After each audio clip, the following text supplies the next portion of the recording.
everyone, and welcome back, guys, to rounds 5 and round 6 of the Online Racing League Scirocco Cup, guys. And here today for Silverstone, is it national or international? I never quite remember the name of it, but it's one of the shorter Silverstone circuits.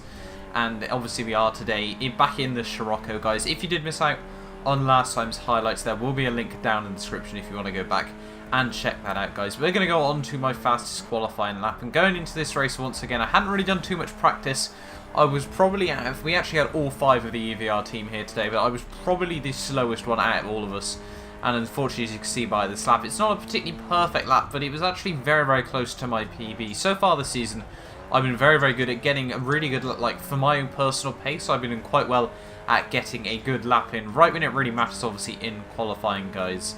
But hopefully, you know, if you're new around here as well, you do subscribe, as we've got AMS Roadrunner, just proving how much quicker clutch is around this circuit. Unfortunately for me, I didn't actually have a Silverstone tune. I was actually using the Watkins Glen tune again, because it sort of fitted this car around here quite well.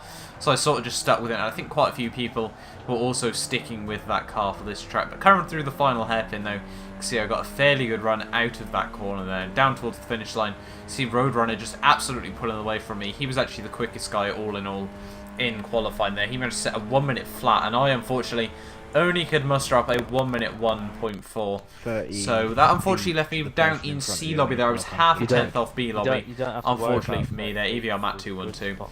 And as you can see, my only other teammate in EVR that actually was down in C lobby was actually Kai's. He'd accidentally ran just with manual for this race. So unfortunately for him, he was down right with me as well. I think he was 9,000 slower than me. We had all the 3 other guys though in B lobby there, Forchella, Kieran and Ben there, so obviously very, very good for them to get into B lobby once again and obviously score some very, very good points for the team, guys. But I think so far today, you know, we've only got 13-man lobby. They tried to evenly split up C and D lobby for this race, but you know, I'm still very, very disappointed that I only made it into C lobby here, guys. You can see Underdog and Golfman Turbo right at the very back of this lobby, guys. But obviously we need to get ready to head off in this race, guys. I think we're going to go at 2 minutes 20 if I'm not mistaken, and we've only got Prod Excited there ahead of me. Unfortunately, no, we do go at 2 minute 15 instead, and they don't actually get off to a very, very good start. Kai, is going to try and look around my outside, and I'm just going to leave him the space there. You know, he's a very much quicker driver than me around this circuit, so I think he's sort of hoping that he can probably dominate this first race and hopefully, you know, take home a very well-earned second race win as well, because, you know, he shouldn't be down in C lobby. Neither of us really should. But around this track, you know, the timings were so tight. I think Kieran ran a 1 minute 0.8 and was, I think, about mid sort of B lobby. So, you know, less than sort of 2-3 tenths in it between sort of, you know, top end of B lobby and middle end of C lobby there, guys. So obviously very, very excited. And, you know, obviously very much got to try and get a good lap in, guys. You can just see Kai, if I can actually get the right names out, doing very, very well. Already, you know, ruffling Prod Excited there. And hopefully, you know, we could try and follow in from them, guys. We've actually got GTR, one of the GTR guys right behind me there. I think it's Kabuki. I just can't read on my screen there, but guys. But nothing really happened between then and lap 15, you know. We've been slowly closing in on Prod Excited, moving on into the final lap, guys. But we literally just held 3rd place for pretty much the whole race. As you can see, coming on to the final lap, though, we have actually been able to reel in Prod Excited at quite a fair rate over these last couple of laps. I bail out of turn 1 there, as I don't want to get auto-spam, as I think we've got THR Rhino behind me. I don't know exactly how you meant to pronounce that name.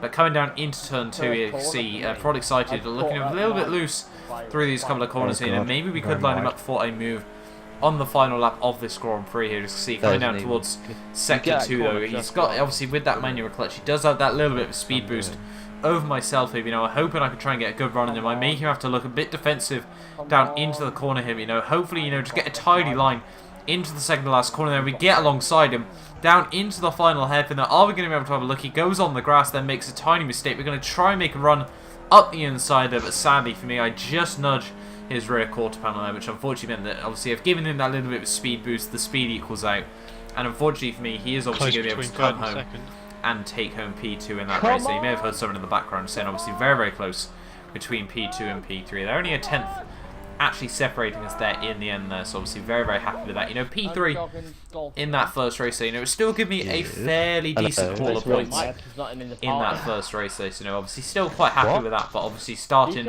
race 2, we'll obviously be right at the very back of the field here, and obviously, you know, hoping that we can try and muscle our way back through the field nice and early on in the race there, because obviously you know, the first couple of laps are obviously the best time to try and make up the positions. Obviously everyone's sort of bottlenecks in these races, obviously, where you got these slightly slower guys right at the very back, but this whole field was really only separated by like 6-7 tenths overall, so you know, none of these guys are particularly slow in comparison to each other. But hopefully, you know, we're getting ready to start this second race down in P11 though, which, you know, it gives me a lot of work to have to do in this race. But you know, if Kai comes up behind me again, I'm probably just going to let him straight through.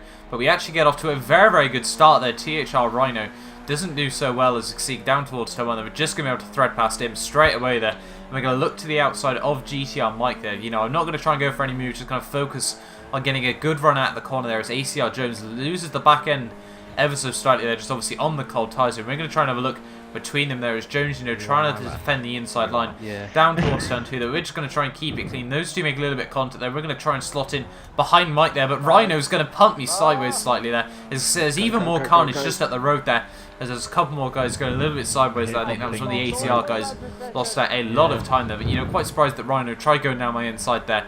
I was basically on the inside there, but Kai having a look down my inside, down into the next corner there, and he's going to go for the mother of all dive bombs, overtaking 4 cars there down that straight. Unfortunately, it doesn't quite pay off for him, as I nearly make contact with him there. But once again, I make a little bit of contact with Kai, as Reno goes down my inside there, down in towards the hairpin there, and I'm going to try and maximise my run out of the exit there. But once again, I accidentally just give him a little bit of a punt out of the corner there, so obviously that isn't going to help my run out of the final hairpin there. But we have actually been able to make up a 1 position there on that lap there, so very, very happy with that.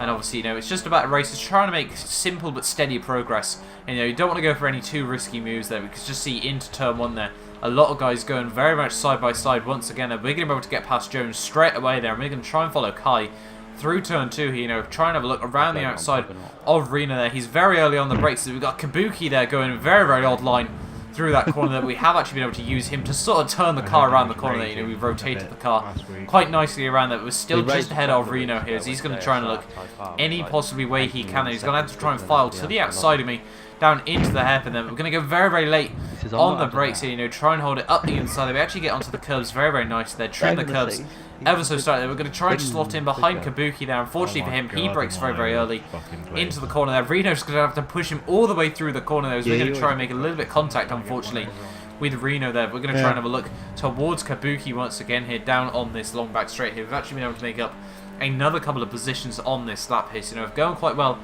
at this moment in time. You know, it's running fairly smoothly here, as you can see, down towards turn 1 though. Kabuki there getting nowhere near the inside apex there. He's going to run massively wide over the curbs, and that's going to be able to give us a slightly better run than him down towards turn 2. You know, on the outside, ready for the corner there, which will turn to the inside, and obviously we should be able to get down the inside there. Fairly textbook move. We're a little bit wide there. I think Reno's going to try and line up his chances once again. I think he's going to be able to follow me through, but we do now move up into P7 of this race here, guys. You can just see we've got Reno and Kabuki still obviously right on my gearbox, and hopefully, you know, they should be trying to look for a move down into the hairpin. But once again, we're going to have to brake as late as we possibly can into the hairpin. They run massively wide into the corner there, but it shouldn't cost me too much time, as those guys had to go side by side there. And now we've got Kai just ahead of me here, and, you know, hopefully, you know, we could try and close in on him as he tries to fight his way back through the top end of the field, guys. But obviously we're already up to P7 in the opening couple of laps of this race, guys, and moving on towards lap 6, and we're now right on the back of GTR Mike V here, so hopefully, you know, we could line up him for a move very, very soon. We've got a few guys going a bit of odd lines there. I think we've got Thefane who's absolutely pulling away here at this moment in time, but side by side with Mike V down this long back straight here, just to see just how much extra boost the manual clutch gives. And I think he might actually be running a slightly different setup for this race as well. We're going to try and have a look around the outside in towards the end of the back straight there, and try and have a look, go for the switchback move here. You know, these guys are all going very, very odd lines, trying to just make each other file through those. Reno goes right on my gearbox there. Couldn't have got much closer if he tried. As we move past Omnithis there, I think that's how you pronounce his name. I probably, you know, absolutely butchered it, but still, you know, we've managed to make up another position now. So up into P6 we go, and now we're going to try and have a line up a move once again on Mike V here, you know, down towards turn 1. You know, we're just going to try and go for a nice simple line, and Mike V actually runs a little bit wide there. He goes well over the curbs. We use the curbs, you know, to their full legal limit there. We're going to try and have a look to line up a move on Mike V through these next couple of laps here.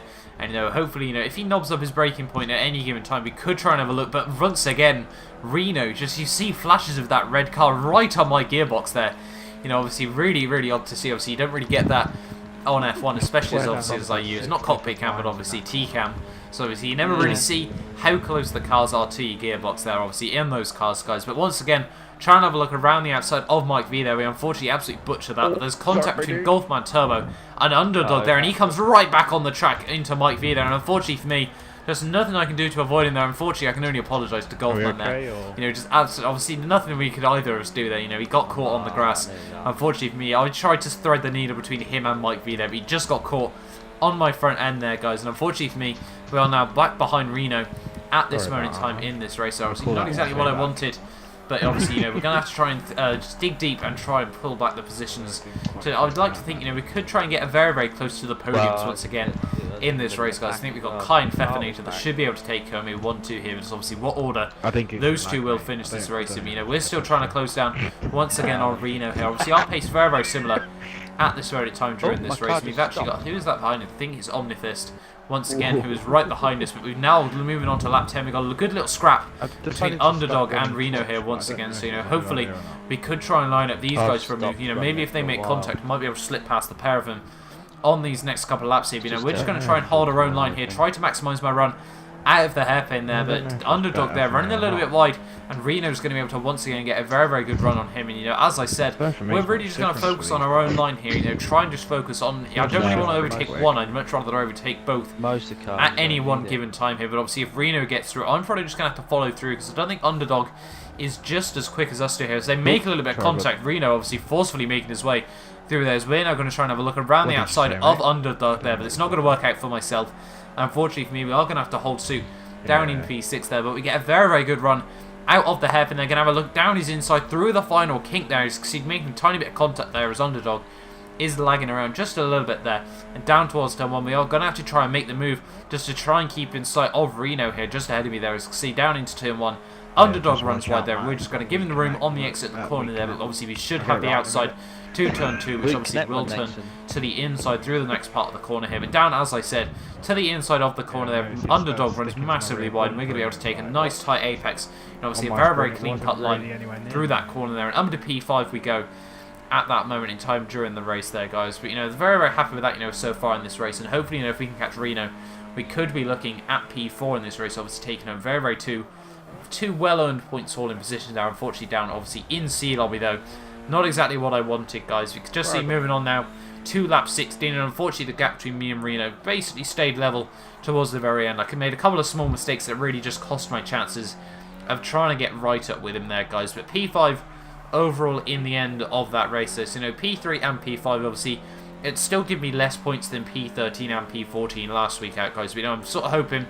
Obviously, I've already used my drop result as the first 2 rounds of the season, guys. You know, hoping just for some consistent point hauls all the way through the season, guys. But that's P5 in round 6 of the online racing league, guys. I will leave you now with the overall race sort of race timings from that second race, guys. Hopefully, you know you have enjoyed this video. Do not forget to like, subscribe if you're new around here as well, guys, for more of these online racing league Scirocco Cup videos, guys. And I will see you next time.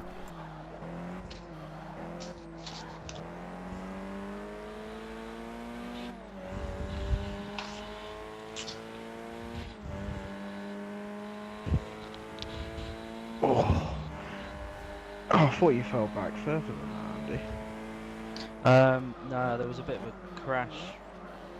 So I managed there was a to-do. I got sent. So promise that you'll catch me.